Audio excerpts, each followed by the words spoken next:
Oke, teman-teman, tadi kita udah ngobrol sama Vivi, membahas sedikit banyak tentang apa itu evangelis. Mudah-mudahan teman-teman eh, bisa mendigest ya, mencerna apa yang kita bahas tadi. Nah, untuk tahu lebih dalam lagi, kita gali apa itu evangelis dan gimana sih ceritanya kok jadi evangelis. Apa itu funnel, apa itu delight, apa itu flywheel. Saya akan mengundang Mas Sam Ipul. Nah, saya mesti cari ini beliau ini, apakah sudah hadir bersama kita di sini, ataukah kalau Mas Sam Ipul monitor, silakan Anda request sehingga buat saya lebih mudah untuk mencarinya. Sebentar, saya cari pelan-pelan. Ini kelemahan dari apa namanya? Kelemahan dari IG Live itu, ketika mengundang itu mesti harus dicari-cari. Mas Amipul, silakan mention supaya saya mudah mencarinya. Atau request, silakan. Ini untuk mencari Mas Amipul, saya perlu waktu 5 menit nih kelihatannya nih. Waktu jadi terbuang. Oke, nah ini dia nih. Beliau sudah ada, saya undang. Mudah-mudahan tidak ada hambatan dengan internet. Assalamualaikum, Mas Ipul. Waalaikumsalam Pak Bi. Apa kabar Wilujeng nih? Bang, sehat? Alhamdulillah, alhamdulillah sehat. Nggih. Ya, ya ini di rumah. Di rumah Pak Bi. Ini Ya. baru pulang dari itu sih, baru pulang dari rumah sakit nemenin istri habis persalinan. Oh, alhamdulillah. Selamat Alhamdulillah. ya. Iya, Putra makasih atau Pak Bi. putri? Putra atau Putri putri? Pak Bi. Iya, Putri, waduh. Putri. Iya. Ya, monggo silakan perkenalkan diri dulu sebelum kita bahas tentang evangelis. Monggo. Oke.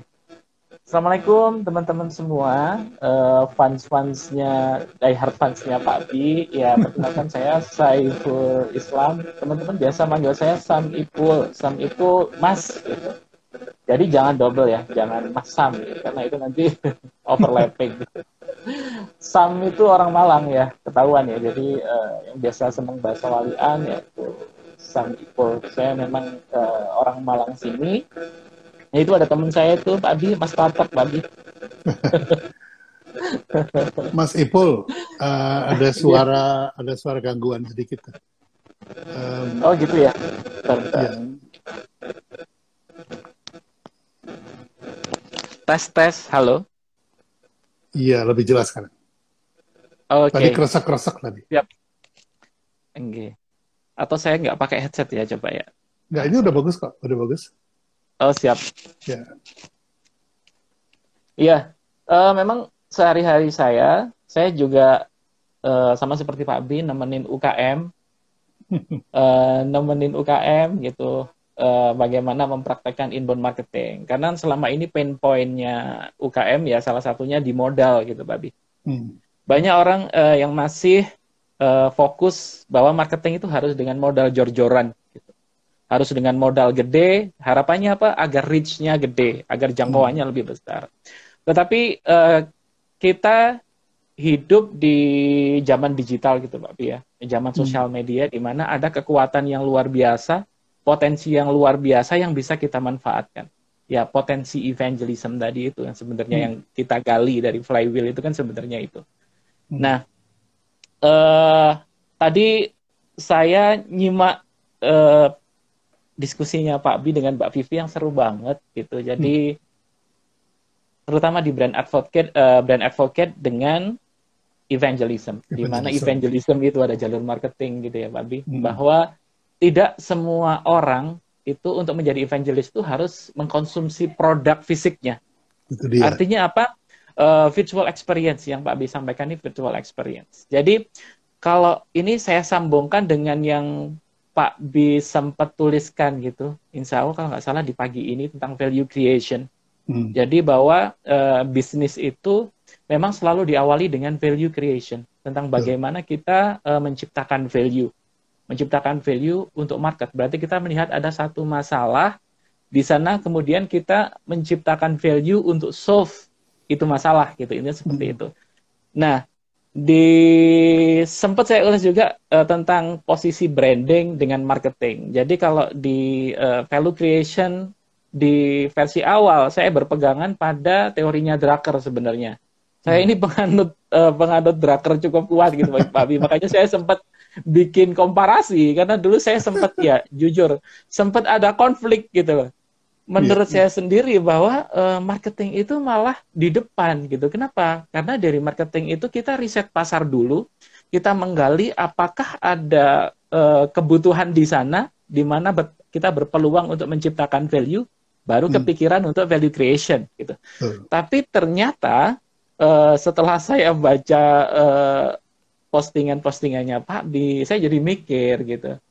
Kalau misalnya dari Drucker sendiri itu berpikir tentang value creation, beliaunya kan berpikir kayak gini, bisnis itu cuma punya dua hal penting, katanya gitu sih, basic functionnya itu.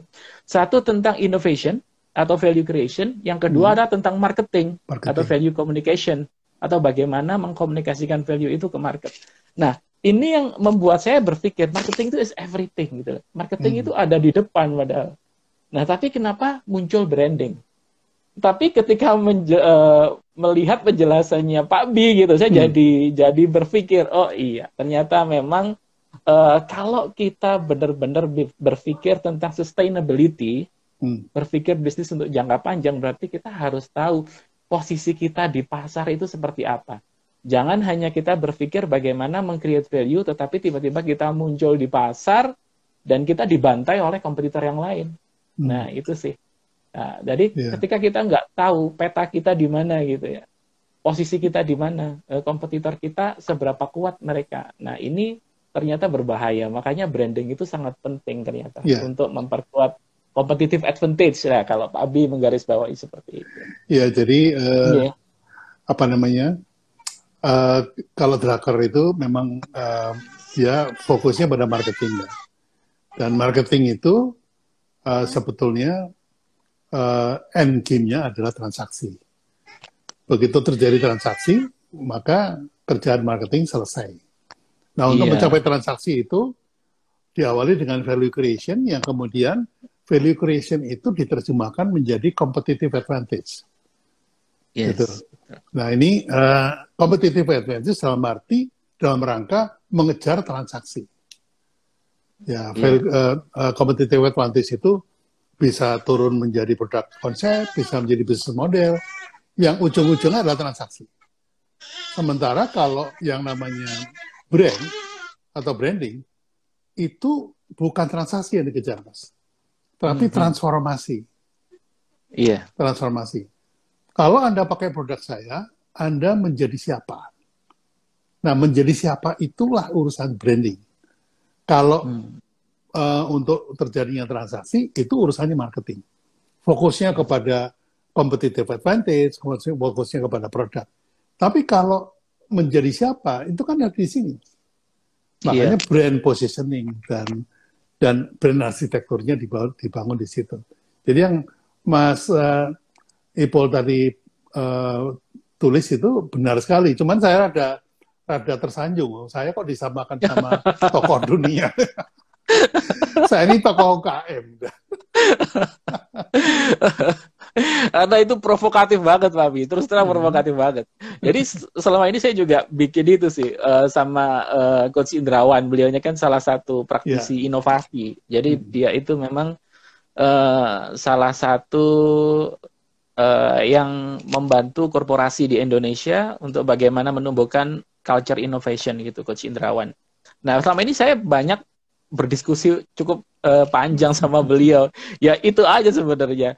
Nah, tapi ternyata memang marketing berkembang sangat pesat, Pak Bi. Jadi kalau dahulunya gitu, kayak misalnya saya sendiri kan praktisi inbound marketing gitu ya. Inbound marketing itu sampai mulai dari awal dia dibentuk atau dikembangkan sama HubSpot gitu ya. itu ya alirannya funnel juga. Kalau Iya. misalnya alirannya funnel ya N ketika terjadi pembelian seperti yang Pak Bi Ya, betul. sampaikan. Betul. Jadi Transaksi karena kan sifatnya selesai. linear. Iya. Ya. Nah, tetapi di sini ada satu perkembangan di mana ada potensi evangelism dari nature kita hidup di dunia digital dengan potensi sosial medianya. Kalau katanya Pak Kris, setiap orang itu adalah broadcaster gitu, berpotensi menjadi influencer. Itu yang harus dimanfaatkan sih. Nah, dan flywheel ini mengakomodir itu, Pak Bi. Jadi dengan flywheel ini benar-benar orang ketika masuk ke dalam lingkaran kita gitu, itu nggak boleh keluar. Harus kita delight terus-menerus gitu. Jangan sampai lepas.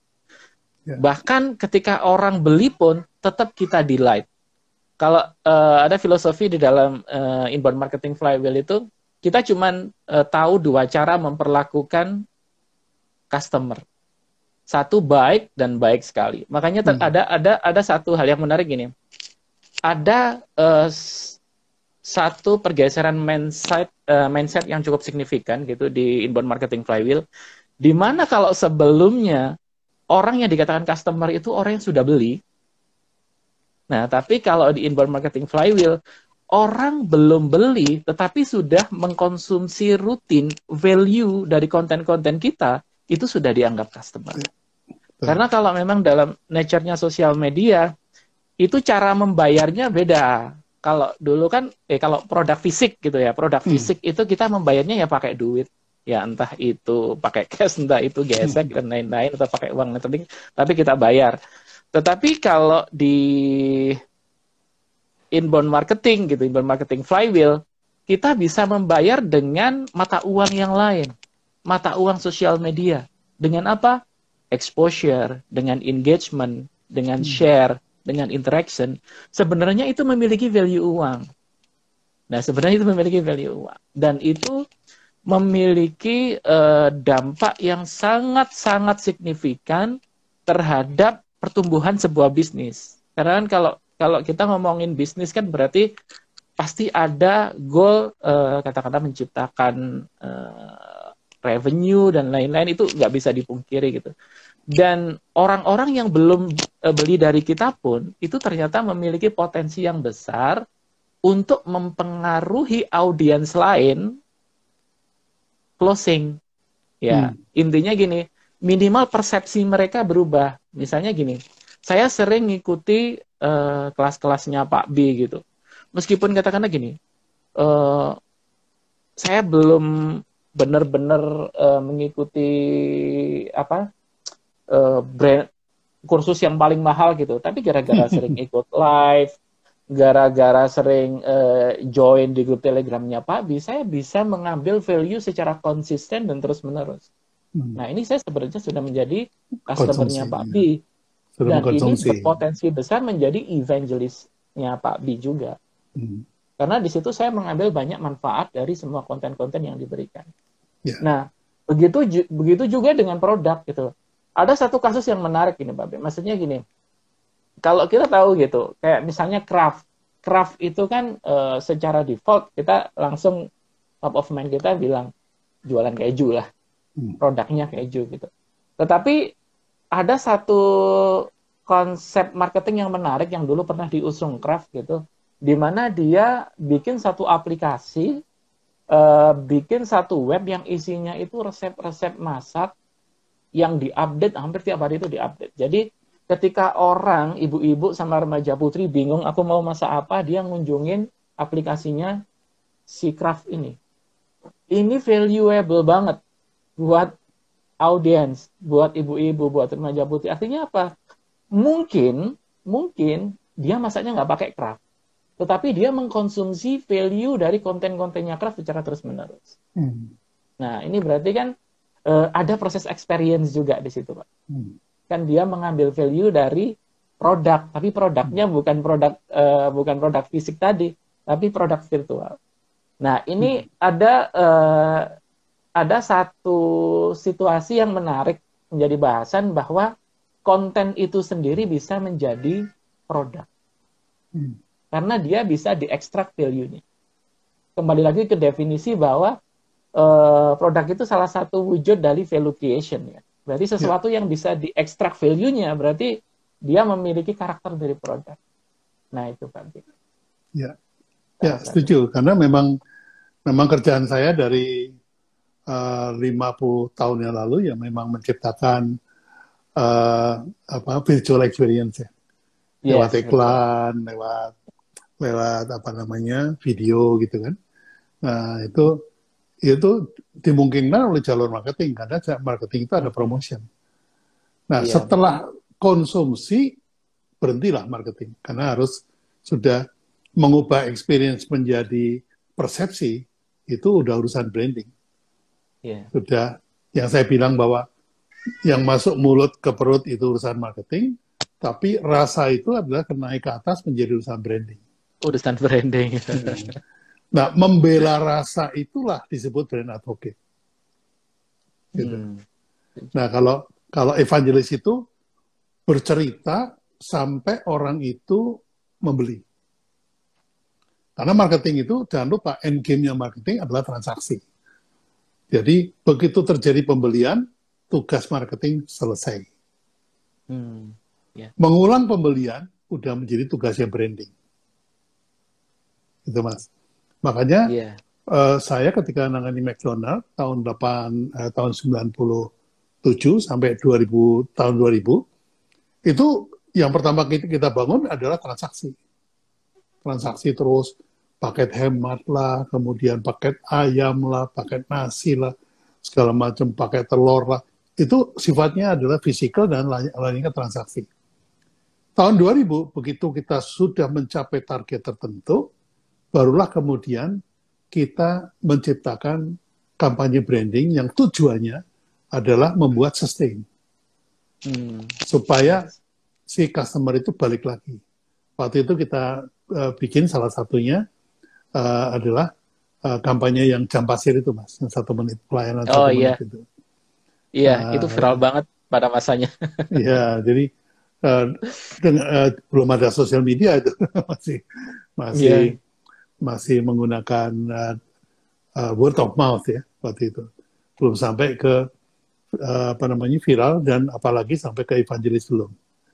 Nah, jadi gini Mas, tadi Vivi nanya, evangelism di Indonesia ini apa sudah ada apa belum? Kira-kira brand-brand apa, merek-merek apa yang sudah ada evangelismnya? Gitu. Saya sih nggak gitu nggak gitu hafal, tapi antara lain bonek, kemudian Arema itu evangelism kan? Iya betul. Karena saya mereka, Arema, Babi. Arema itu satu jiwa. Gitu. Betul. Value-nya satu jiwa. Nah, itu value creation-nya satu jiwa. Nah, selain itu kalau kita bicara produk, saya jadi mikir, yang saya ingat itu ya salah satunya Eiger, karena Eiger itu berdekatan dengan teman-teman Harley. Jadi waktu tahun 92 saya suka naik motor, itu kalau ke Bandung, pasti sama teman-teman HDCI Bandung diajakin ke Eiger. Nanti beli jaket, beli sepatu boot, beli segala macam. Itu barengannya sama kalau nggak salah C59, tahu ya Mas ya? Iya. Kaos C59. Kaos. Itu C59 itu juga ada evangelisnya Mas.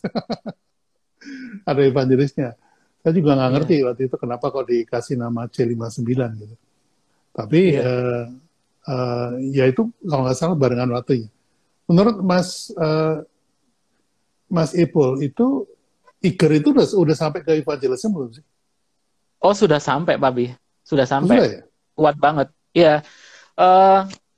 Kalau menurut saya itu bukan hanya kalau tadi Pak Bi bilang itu ya ada yang udah sampai menato lengannya dengan logonya Eiger gitu ya. Iya, betul. Bahkan sempat ditambahin gara-gara Eiger ganti logo. Kocak juga. Kocak juga. Tapi gini, Eiger sendiri teman yang sudah menato tangannya dengan logo lama, ketika Eiger ganti logo itu dimarahin Mas sama dia. Dia datang, dia gebrak-gebrak tuh mejanya si Pak Roni itu. Kenapa lu ganti logo? Gue udah tato nih. Jadi itu yang terjadi. Jadi hati-hati nih teman-teman kalau mau punya brand evangelism. Jangan sering-sering ganti logo. Jangan sering-sering ganti brand identity, diprotes nanti. Betul, nanti diprotes. Udah terlanjur di lo. Nah, kalau saya kan baru pakai kaos sih. Jadi Oh kalau iya. misalnya ganti logo ya ganti kaos aja. Karena evangelismnya baru sampai ke kaos, belum sampai ke tato gitu. Iya, Monggo, silakan. kembali lagi ke case Iger, Pak Bi. Jadi Iger ini kuat banget evangelismnya, termasuk advokasinya. Karena kan kalau Iger udah kalau saya pikir bukan hanya evangelis ya, tapi udah sampai brand advocate. Satu, kenapa sampai seperti itu? Karena para pengguna Iger ini mereka terdelight, kalau saya bilang terdelight dengan kualitas produknya. Iger itu awet-awet luar biasa. Saya sendiri punya sandal Iger itu biasanya bukan karena rusak, karena hilang aja. Udah 5 tahun gitu masih ada. Jadi kalau ganti produk bukan gara-gara produknya life cycle-nya udah habis gitu, enggak, tapi gara-gara itu sih, gara-gara modelnya udah ganti gitu aja sih. Tapi barangnya masih ada gitu. Ini luar biasanya Iger itu seperti itu. Nah, apalagi di teman-teman PA, Pak Bi, teman-teman pecinta alam, itu advokasi Iger itu kuat banget. Jadi salah satu mindset produk bermutu itu salah satunya itu. Dalam inbound marketing juga, itu kita nggak bisa sembarangan, katakanlah, mempromosikan sesuatu. Jadi tetap ada alurnya. Kalau dalam inbound marketing, untuk mendapatkan evangelism, promosi gratis, itu bukan hanya promosi gratis ya, tapi udah bahkan dibela, bahkan orang rela berpikir tidak objektif demi bela-belain itu produk gitu. Ada tahapan yang bisa dilewati. Satu, dia memiliki wow produk, itu yang kedua wow service, yang ketiga baru ngomongin wow marketing. Kalau ada yang bilang flywheel itu, kalau misalnya kita bikin gimmick-gimmick, konten-konten yang viral, apakah itu sudah termasuk flywheel atau inbound? Oh, itu malah sebenarnya nggak penting kalau menurut saya. Yang terpenting adalah jika value creation Anda dengan produk Anda benar-benar luar biasa, benar-benar wow. Jadi sampai Anda itu benar-benar, katakanlah gini, kita kan tahu nih average kompetitor itu seberapa kualitasnya, kemudian kita provide value yang lebih tinggi dari itu. Itu berarti kita memberikan ekspektasi yang wow, bukan hanya ekspektasi ya, mendeliver value yang wow dibandingkan average yang diberikan oleh kompetitor. Nah, yang wow ini yang membuat orang tiba-tiba menjadi evangelis, yang menjadi orang bercerita gitu. Nah, itu tentang wow produk. Kemudian wow service. Jadi kalau sebagai tambahan, kalau tadi ngomongin produk, kemudian kita ngomongin wow service. Wow service ini berarti pelayanan yang benar-benar luar biasa. Contoh sederhananya gini. Jadi kemarin ya sebelum persalinan istri gitu, kita kan sama dokter disuruh tes macam-macam kan sekarang masa pandemi.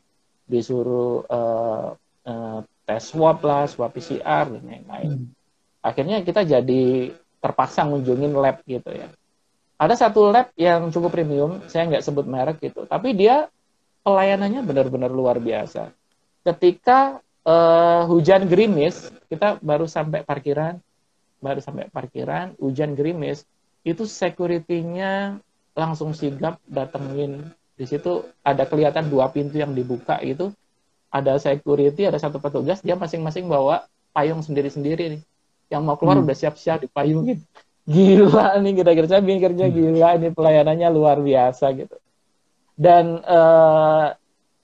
kuncinya gini, saya cukup terdelight. Terdelight itu benar-benar terbahagiakan, amazed dengan pelayanan itu.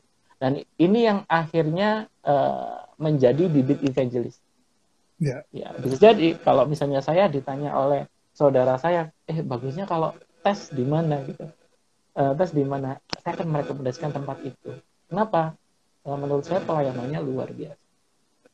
Nah, yang ketiga ini yang menurut saya wow marketing. Wow marketing ini ibaratnya gini, Pak Bi. Kalau di depan kita sudah menyinggung sesuatu, bahwa orang yang belum beli pun itu bisa dianggap sebagai customer gara-gara wow marketing. Nah, contohnya gini, ada satu lagi-lagi Unilever. Unilever ini adalah salah satu brand yang menurut saya pinter bikin campaign dengan produk-produknya gitu ya. Nah, salah satu kontennya misalnya saya sebut merek aja Head and Shoulders. Head and Shoulders itu iklannya lucu banget. Lucu banget. Jadi yang iklannya Jota Slim, dia bikin iklan versi resminya panjangnya berapa detik kan ya? 16 detik atau apa yang di YouTube itu biasa aja. Tetapi iklan behind the scene-nya Jota Slim, oh itu luar biasa lucunya. Luar biasa lucunya. Saya terdelete apa? Itu iklan, sebenarnya iklan, udah jelas iklan, tapi itu ada value yang bisa saya ambil, value entertaining. Banyak value yang sebenarnya bisa kita sisipkan dalam konten-konten promosi kita. Ada value inspiring, entertaining, insightful. Bisa jadi mungkin kita mau promosi apa, tetapi kita kasih prolog ilmu-ilmu yang bisa diekstrak value-nya. Itu luar biasa. Nah, itu bagian dari word marketing.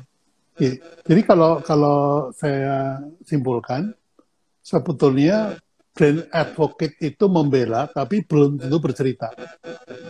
Iya. Dia hanya bergerak ketika brandnya diserang, ya. Diserang. Sementara kalau brand evangelis itu, dia belum tentu membela, tapi dia cerita. Udah cerita duluan. Ya, jadi evangelism itu sebetulnya lebih kepada viral, ya, lebih kepada sharing. Kalau saya lihatnya seperti itu. Baik, saya lagi nyari ini, Mas. Dari tadi saya lihat-lihat, apakah ada pemakai Iger di sini? Karena barusan kan kita ngebahas Iger nih. Iya. Kebetulan ada nggak nih ya pakai Iger nih? Saya juga pakai Iger sebenarnya, tapi cuman saya nggak bisa nunjukin sandal gitu. Nggak sopan banget ya. Masa sama guru nunjukin sandal ya.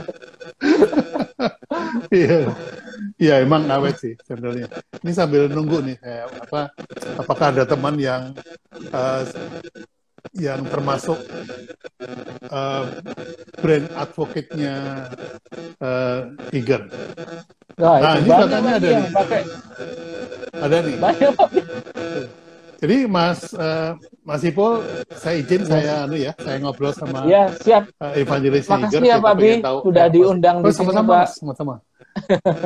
Waduh, luar biasa, saya belajar banyak nih. Sun ya Mas, Assalamualaikum. Waalaikumsalam.